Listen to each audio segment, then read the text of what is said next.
남편과는 연애와 결혼 생활을 합쳐서 9년 차이고 현재 17개월 아기를 키우고 있습니다. 문제는 오랜 기간 동안 안 그러던 사람이 제가 임신을 하고 난 직후부터 조금씩 과격한 언행을 하기 시작했다는 겁니다. 그걸로도 모자라서 두세 달에 한 번씩은 술 마시고 게임한다며 아침까지 안 들어온 적도 있습니다. 욱하는 성격이라 사람 많은 데서도 저한테 언성을 높이며 짜증을 내기도 하고 운전할 때 아기가 타고 있어도 화나면 욕을 하면서 운전할 때도 있습니다. 거기다 집안일도 거의 안 해요. 참고로 저는 9년 동안 공기업에 다니다가 육아휴직 후 복직까지 했었는데 아이가 자주 아파 지난 7월 말일자로 퇴사했습니다. 그동안 전업이라 살림을 전담한 게 아니었죠. 아무튼 남편은 어쩌다 빨래를 개주는 정도만 도왔었고 육아도 제가 설거지를 하거나 집안일을 할 때 잠깐 봐주는 정도였습니다. 아이 밥 먹이고 입히고 씻기고 재우는 일은 주말에도 저 혼자 해야 했고 남편은 중간에 잠깐 놀아주기만 했습니다. 남편이 개인 사업을 하는데 해외와 연결해서 하는 사업이라 시차 때문에 늦은 점심에 출근해서 다음날 새벽에 일이 끝납니다. 해서 평일엔 얼마 못 자서 되게 피곤해하기에 더더욱 아무것도 안 시켰어요. 집에서는 말 그대로 잠만 자고 출퇴근만 했습니다.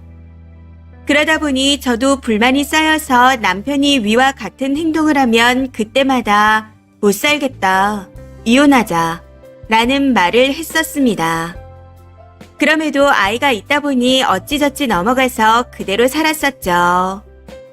그러다 이번에 이사가 예정되어 있었는데 그 사이 쌓이고 쌓였던 게 또 터져버려 정말 못 살겠다, 이혼하자 하고 지르게 되었고 결국 참다 못한 남편이 혼자 본인 집만 싸서 이사갈 집으로 들어가 버렸습니다. 저와 아기는 원래 신혼집에서 현재까지 지내고 있고요.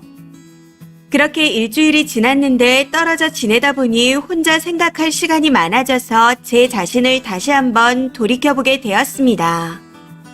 잘 생각해보니 저도 잘못한 게 많더라고요.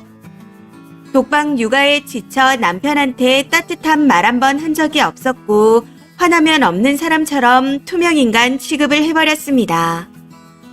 거기다 툭하면 이혼하자 하기도 하는 등 후회되는 일이 정말 많더군요. 무엇보다 아빠 없는 아이로 만들 생각을 하니 마음이 너무 아팠습니다. 그리고 저도 이 사람이 밉긴 하지만 아직 사랑하는 마음이 남아있다는 걸 알게 되었고요. 아기가 아빠 사진이나 가족 이야기가 나오는 동화책을 보면 자꾸 아빠를 찾아서 오늘 남편이 머무는 곳에 아기를 데리고 다녀왔습니다. 그런데 문은 열어주는데 왜 왔냐고 하더라고요. 그래서 애가 아빠를 찾아서 데리고 왔다 말하며 들어가서는 내가 이혼하자고 해놓고 미안하지만 못하겠다 했습니다. 나도 잘못한 게 많더라. 앞으로 나도 변하겠다. 라고 하면서요. 그런데 이젠 남편이 싫답니다. 툭하면 싸우는 것도 지쳤다며 같이 살고 싶지가 않대요. 아기는 이렇게 주말마다 보면 된다 말하며 저랑 같이 안 살고 싶답니다. 정말 미치겠어요. 저는 수없이 기회를 줬었는데 남편도 저한테 한 번 정도는 변할 기회를 줘야 하는 거 아닌가요? 결국 매달리고 애원했는데도 지금은 싫다며 화를 내는데 그 태도가 너무 완강하게 느껴졌습니다. 혼자 있고 싶다. 너랑은 살기 싫은데 아이를 생각해서 한 번 더 생각할 시간을 갖겠다. 내가 연락할 테니까 오늘은 돌아가라. 하고 말하기에 일단 아기랑 집으로 돌아왔고 남편한테 지금 당장은 서로를 원망하는 마음은 접어두고 아이만 생각하자는 내용으로 장문의 톡을 하나 보냈습니다. 다음 주말에 다시 연락하겠다고 했었는데 읽고는 답장이 없네요. 저는 가정을 지키고 아기한테 매일 엄마 아빠와 함께 사는 환경을 만들어주고 싶습니다. 이제 저는 어떻게 해야 할까요? 댓글입니다. 첫 번째. 아무리 봐도 저는 쓰니 같은 사람이랑은 같이 못 살 것 같아요. 제가 살면서 진짜 이거 하나는 지켜야 한다고 느끼는 게 입방정 떨지 말자는 겁니다.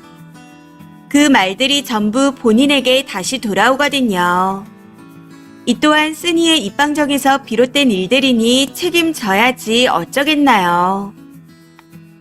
두 번째, 남자는 이미 마음이 떴는데 구질스럽게 잡지 말아요. 그것도 먼저 얘기를 꺼냈다면서요. 애를 빌미 삼지 말고 그냥 애 주고 나오세요. 혼자 키우다가 엄마가 필요하다 생각이 들면 또 안 와요. 다시 합치자고 연락을 해올지. 세 번째, 이제 17개월 된 아기가 있는데도 남편이 그런다면 쓰니에게 완전히 질려서 이혼한다는 겁니다. 남자는 그런 말 쉽게 안 하거든요. 쌓이고 쌓였다가 임계치를 넘어가면 나오는 말이죠. 그리고 번복도 없습니다. 재산분할이나 준비하세요. 네 번째, 어떤 여자들은 헤어짐을 나 좀 달래줘 하는 무기쯤으로 생각하는데 남자들은 전혀 아닙니다. 이미 많이 참고 참다가 데미지가 한도치를 넘어서면 돌이킬 수 없음을 인정하고 돌아가기도 싫어하죠. 감정 싸움이 지긋지긋하니까요. 헤어짐의 이유가 자기 탓이라고 주위에 소문이 나더라도 별로 개의치 않아 합니다. 공과 사의 문제라 생각하거든요. 이런 친구가 주위에 둘이나 있었는데 무슨 수를 써도 안 돌아가더라고요. 다섯 번째, 쓰니 남편도 잘한 건 없지만 이혼이나 이별을 무기처럼 입에 달고 사는 사람은 정말 최악입니다. 그런 사람과 어떻게 평생을 함께 하겠나요? 님 같으면 그러고 살 수 있을 것 같아요. 이혼하자는 말을 누군 못해서 안 하는 거 아닙니다. 입버릇처럼 이혼하자 했으면 그 말에 책임도 지세요. 그래도 정 포기를 못하겠다면 지금은 그냥 내버려 두세요. 어떤 이유에서든 상대방에게 완전히 질려버린 상태라 무슨 말을 해도 전혀 쓸모가 없습니다. 애 때문에 쉽게 이혼할 수 있는 것도 아니니 생각 좀 하게 냅두세요. 그러다가 제자리로 돌아올 겁니다. 이번 사연은 여기까지입니다. 시청해주셔서 감사합니다.